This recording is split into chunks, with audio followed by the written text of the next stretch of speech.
Et on vous le disait, Laurent Mauduit, Yves de Kerdrel et Christine Bouillot sont avec nous ce matin. Et nous recevons Rodolphe Bosselu, qui est avocat des trois gendarmes qui ont interpellé Adama Traoré sur cette affaire. La ministre de la Justice, Nicole Belloubet, on vient de le dire, qui avait prévu de recevoir justement cette famille, en tout cas Amada Traoré, et qui aujourd'hui a décliné son offre. Oui, alors c'est ça, Rodolphe Bosselu, bonjour. Bonjour. Est-ce que vous nous confirmez ça d'ailleurs, cette information? Parce que visiblement dans l'entourage de Nicole Belloubet, on dit non, c'était pas prévu, etc. Vous qui êtes partie prenante un peu dans ce dossier, vous avez d'autres explications, d'autres informations ou pas? Écoutez, comme moi, je ne tente pas de faire pression sur l'institution judiciaire, je n'en ai pas la moindre avis. Oui, bon. Et en tout cas, si cette invitation a existé, qu'est-ce que ça suscite chez vous? Pour moi, c'est sans doute le comble du raffinement sadique. Je m'explique. Depuis bientôt plusieurs jours, voire plusieurs semaines, il y a une tentative de déstabilisation de l'institution judiciaire dans ce dossier. Il y a une instruction qui dure depuis 4 ans, dans laquelle des actes sont faits. La vérité de cette instruction ne convient pas à la famille, qui a donc pris le soin de s'adresser médiatiquement en racontant un dossier qui n'est pas le dossier que les juges d'instruction traitent. Donc, de pression en pression, un pouvoir que je ne veux pas qualifier de faible, mais qui panique un peu, décide de recevoir la famille, et là, quand je dis raffinement dans le sadisme, cette même famille qui met la pression dit non, tout compte fait, c'est pas à vous de nous recevoir, c'est une violation effective de la séparation des pouvoirs. Et donc, on ajoute à la pression l'humiliation. Je trouve ça une période et une séquence absolument calamiteuse. Rodolphe Bosselu, et comment vivent aussi vos clients ce contexte, hein? Je rappelle que vous êtes avocat de 2 des 3 gendarmes qui avaient interpellé Adama Traoré. Difficilement, parce que ça fait 4 ans que cette instruction est en cours, que cette instruction avance, fait des actes qui, chacun les uns après les autres, exonèrent de toute responsabilité les gendarmes dans ce décès. Et ça fait 4 ans que médiatiquement, on entend une autre musique qui les accuse, qui les traite d'assassins. Il a même été soutenu à un moment donné par la famille que les gendarmes auraient torturé Adama dans la cour de la brigade de Persan. De la même façon, on a soutenu un certain nombre de choses totalement échevelées, et c'est assez pénible, en connaissant ce qui s'est passé, d'entendre ce qui est raconté. Il y a un abîme entre le dossier et la relation médiatique qui en est faite. Oui, mais dans l'autre enquête qui est menée donc par la famille Traoré, c'est pas tout à fait la même version. Donc c'est peut-être qu'il y avait certaines choses aussi à revoir, que tout n'était pas aussi clair et précis que ça. Mais de quelle enquête parlez-vous ? Oui, de celle menée par la famille Traoré, qui a été diligentée, qui demande évidemment à ce que ça aille en fait un petit peu plus loin. Mais sauf erreur de ma part, la famille Traoré n'a pas mené d'enquête. Elle a produit des avis médicaux. Des avis, oui, absolument. Oui, non, mais attendez.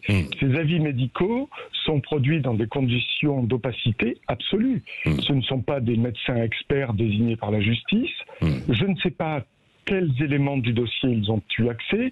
Je crois savoir que le dernier, qui a pondu un avis médical 48 heures chrono pour remettre en cause une expertise judiciaire, aurait eu accès uniquement à des documents médicaux, et il conclut à un plaquage ventral sur la base de ces seuls éléments médicaux.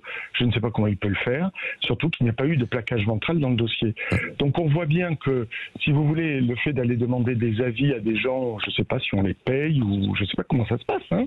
Tout ça est quand même très étrange. Pour les produire à la justice, le mieux, c'est peut-être de demander des contre-expertises à la justice. Ça a été fait. Il y a eu 3 expertises sur les causes du décès, et les 3 sont concordantes pour exonérer de toute responsabilité les gendarmes.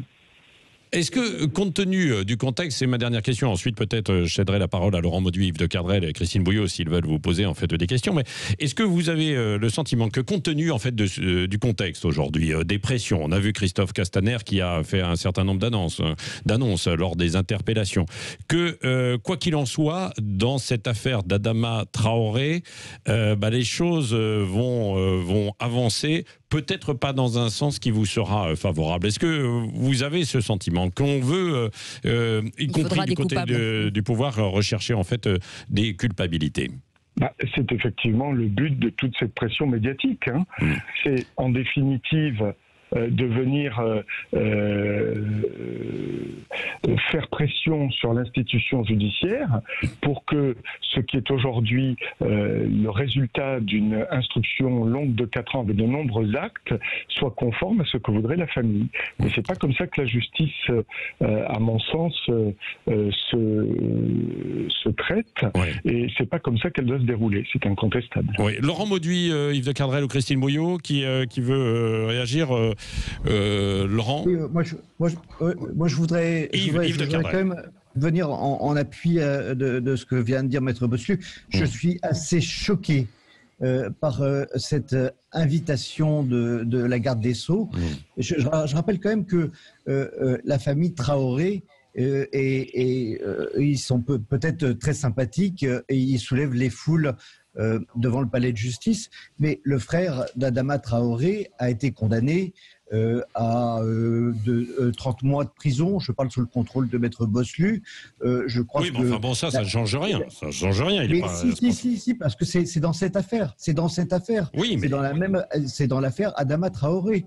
Donc, je veux dire que la garde des Sceaux invite au Place Vendôme la famille d'Adama Traoré, je veux dire, c'est quand même pas des gens. Ça vous choque, quoi. Très recommandables. Il y en a déjà deux membres de la famille qui sont condamnés en prison, qui sont condamnés à la prison ferme. Donc ensuite, il y a le sujet d'éventuelles violences policières, qui est un autre sujet, mais je trouve ça choquant au nom de la séparation des pouvoirs et au nom de l'indépendance de la justice, que la garde des Sceaux invite à la Place Vendôme des gens qui sont condamnés. Oui, Laurent Mauduit de Mediapart. Oui, écoutez, moi je n'ai pas du tout envie de polémiquer avec le défenseur des gendarmes. On est dans un état de droit. Il est heureux que chaque parti ait ses conseils. Oui. J'aimerais parler du fond, ce que je peux en dire moi comme journaliste. Ce qui me frappe, c'est que cette affaire Traoré est le symbole, et il faut bien le comprendre, c'est l'élément fort que l'on vit aujourd'hui, d'une situation d'impunité dont profitent les forces de l'ordre. Si vous lisez le rapport du défenseur des droits, c'est dit très clairement, il pointe de nouveau les contrôles d'identité abusifs et critiques, ce sont ces mots, l'impunité des forces de l'ordre.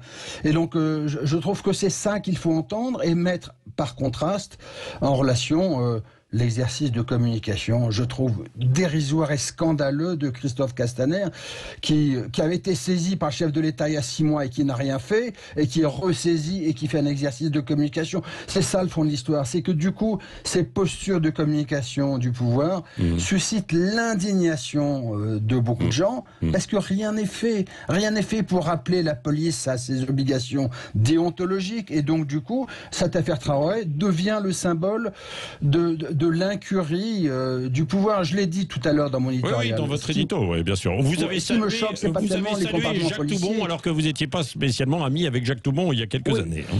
Moi, ce qui me choque, c'est le laxisme des autorités, et notamment des autorités politiques. Je veux dire, Christophe Castaner a couvert les violences policières pendant des mois et des mois. Et ce laxisme ou cette connivence va jusque dans beaucoup de partis politiques. J'ai signalé Christian Jacob qui dit non, il n'y a pas de violence policière, alors qu'il y a eu combien de gens éborgnés avec des mains arrachées ces derniers mois.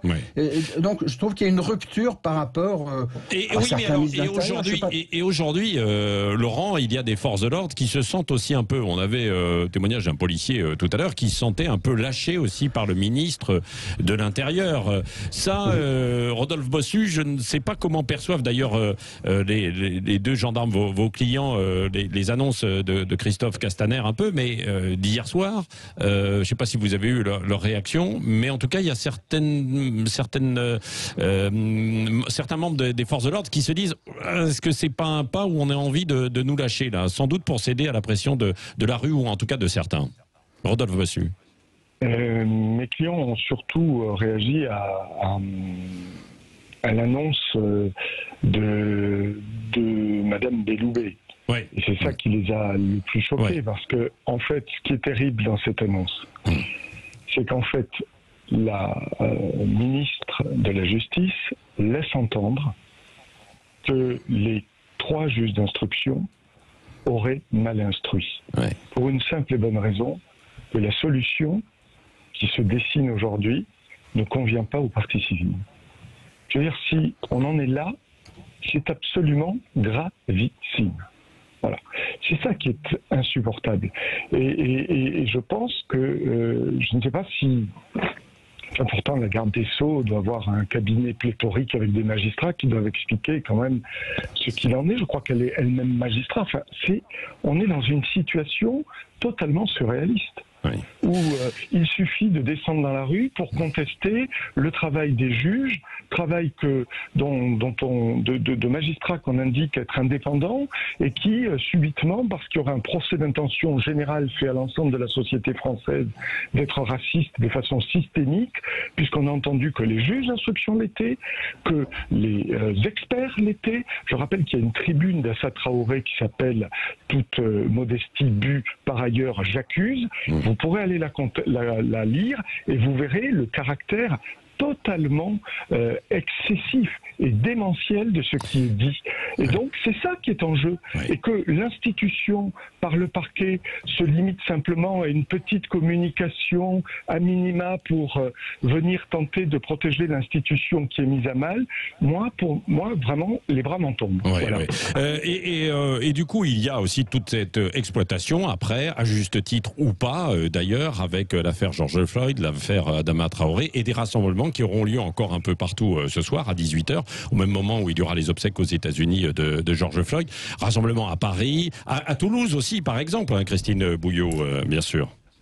Oui, la mobilisation était déjà très forte la semaine dernière du côté de Toulouse. Alors, ce qui est intéressant, effectivement, dans ce qui vient d'être dit, c'est le décalage entre la précipitation, on va dire, des messages politiques, et un peu on ira contre-temps par rapport à l'émotion que suscitent les événements aux États-Unis et par ricochet ce qui se passe en France, et ce besoin aujourd'hui aussi de recoller les morceaux entre les forces de sécurité, les forces de police et les populations, et c'est un dossier, je dirais, qui traîne depuis presque 10 ans, je dirais, dans les cartons de l'administration de la police judiciaire, depuis la disparition finalement de la police dite de proximité, où on avait tenté de recoller les morceaux entre les forces de police et les jeunes des quartiers après les émeutes, souvenez-vous. Tout ça a été mis par terre et on est rentré dans une politique beaucoup plus chiffrée et de résultats, et force de constater, c'est qu'au bout du bout, eh bien, la défiance est très grande entre les forces de police, une partie des forces de police et une partie de la population. Oui, même si sur les réseaux sociaux, avec notre question qui est posée ce matin, faites-vous confiance aux forces de l'ordre dans ce contexte, à 65% sur nos réseaux sociaux, que ce soit Twitter ou Facebook, on fait confiance, avec quand même beaucoup de commentaires et quelques nuances, comme le disait aussi Laurent Mauduit. Merci Rodolphe Boslu, avocat, donc d'avoir été avec nous. On se retrouve avec Laurent Mauduit, Yves de Kerdrel et Christine Bouillot sur aussi un sujet particulièrement important pour notre économie. Les sous-traitants sont en train de souffrir, toute la branche aéronautique également. Il y a un plan qui est annoncé en ce moment à Bercy. On va l'évoquer quelques minutes avant de retrouver aussi Jean Lassalle dans une vingtaine de minutes sur Sud Radio. Ouais, restez avec nous.